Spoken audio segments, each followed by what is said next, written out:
Alright, so I know I'm a little late to this party considering that Monster Hunter World Iceborne came out on September 6th and now it is almost November. I'm very late to this party, but allow me to explain.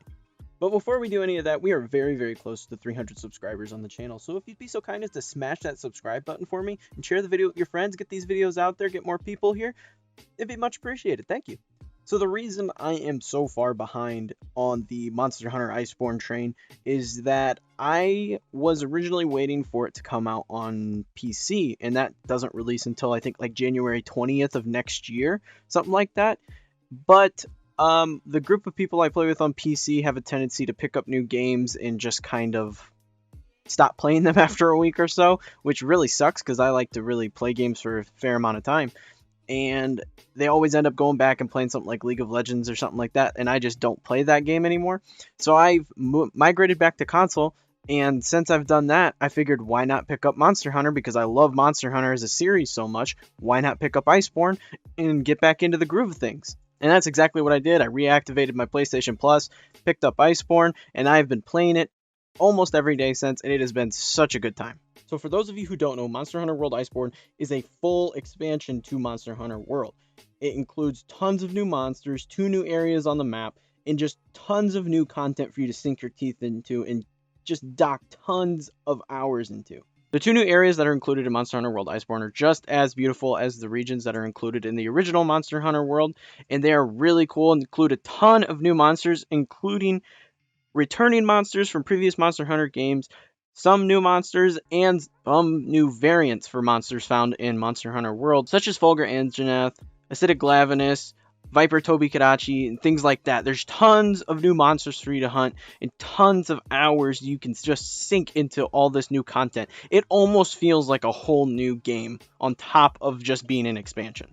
Another thing that Iceborne brings to Monster Hunter World is Master Rank, and for those of you who haven't played older versions of Monster Hunter, there were these things called G rank, and that would typically be a re-release of a game. So there would be Monster Hunter 4, and then Monster Hunter 4 Ultimate would come out, and 4 Ultimate would include G rank, which is a higher difficulty version of questing in Monster Hunter. And that's basically what Master Rank is. It is essentially the G rank of Monster Hunter World.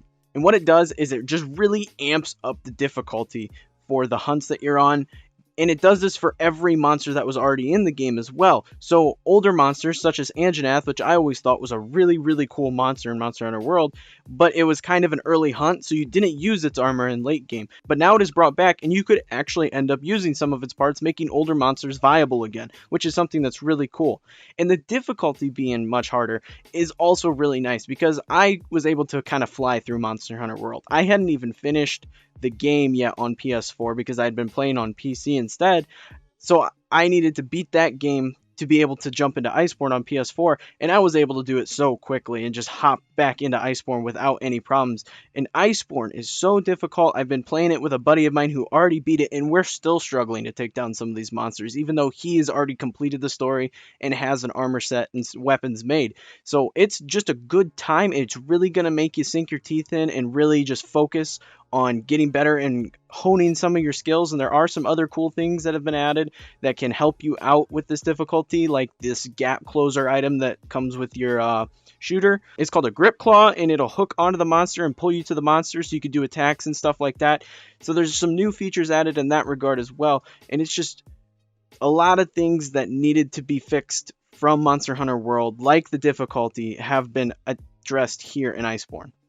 Now, like I said, there are 2 regions in Monster Hunter World Iceborne. However, one of the regions is exclusive to endgame content, and it adds a whole new layer of gameplay to the game once you beat the game, which can keep you invested in Monster Hunter World Iceborne for hours after you beat the initial story. And that's something that's really cool. The endgame is really cool in Monster Hunter World Iceborne, and I'm not going to spoil any of it for you because I think it's really unique and really interesting, and I don't want to give anything away if you haven't played it yet and you're one of those dedicated PC players who are waiting until next year to pick it up. So it's really cool, and I definitely think people are going to like it once they get it in January, whenever the hell it comes out on PC. On top of that, there are a bunch of other cool updates coming, like we just got Rajang, the big monkey that goes Super Saiyan in Monster Hunter World, which is something that's really cool, and he was one of the more requested monsters in Monster Hunter World.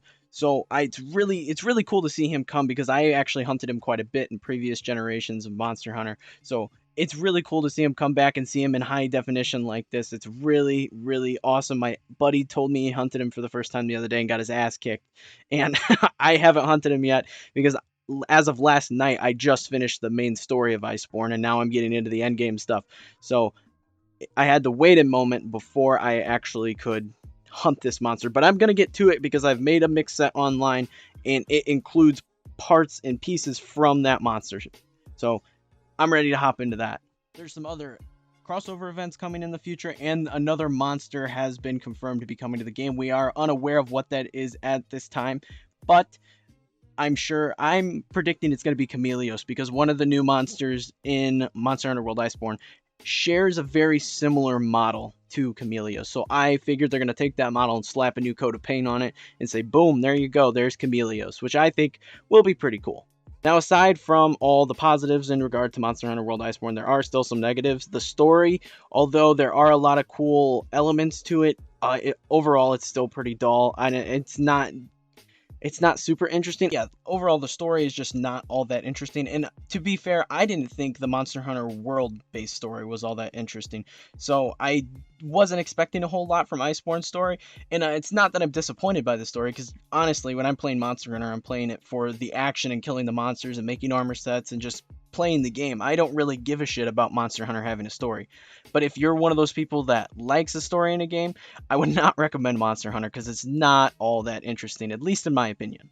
Another thing that still sucks is multiplayer is still a pain in the ass. Like I said, I played through Iceborne with a buddy of mine who had already beat the game, but they hadn't fixed it yet where players who are doing the quest for the first time have to go in and see a cutscene before their friends can join them. It makes a whole pain in the ass and a much less seamless process in playing with other people.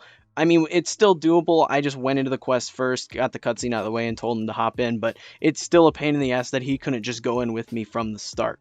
All in all, Monster Hunter World Iceborne is a freaking awesome expansion. I haven't even fought every monster that's included in this expansion, and there's still more to come, so there's tons of stuff for me to sink my teeth into, and I'm going to put a ton of hours into this game. If you are looking for something that you can sit down, play with a couple buddies, and just put hours into and not have to worry about getting another game because you're going to run out of stuff to do, I definitely recommend picking up Monster Hunter World Iceborne. If you haven't even gotten Monster Hunter yet, if you haven't dove into Monster Hunter World on any system yet, I recommend giving it a shot. Maybe catch it if it goes on sale or something, if that's something you're interested in, because you are going to have to beat Monster Hunter World's campaign before you can jump into Iceborne. So if you haven't hopped into this game yet, definitely don't worry about picking up Iceborne right away. You can pick it up at a later time. But that is all I have for you guys today. Thank you so much for watching. If you enjoyed this video, be sure to leave a like and smash that subscribe button for more videos like this in the future. Be sure to check out my podcast, which I record every week with my buddy. It's really fun. We're having a great time doing it. It's kind of therapeutic to just sit there and shoot the shit about video games with him. It's a good time. But yeah, check that out if you're interested. Like I said, new episodes every week, and all my other social medias should be on the screen somewhere here. Go follow me there if you're interested in keeping up with the channel. But that is all I have. Thank you for watching, and I will see you all in the next video.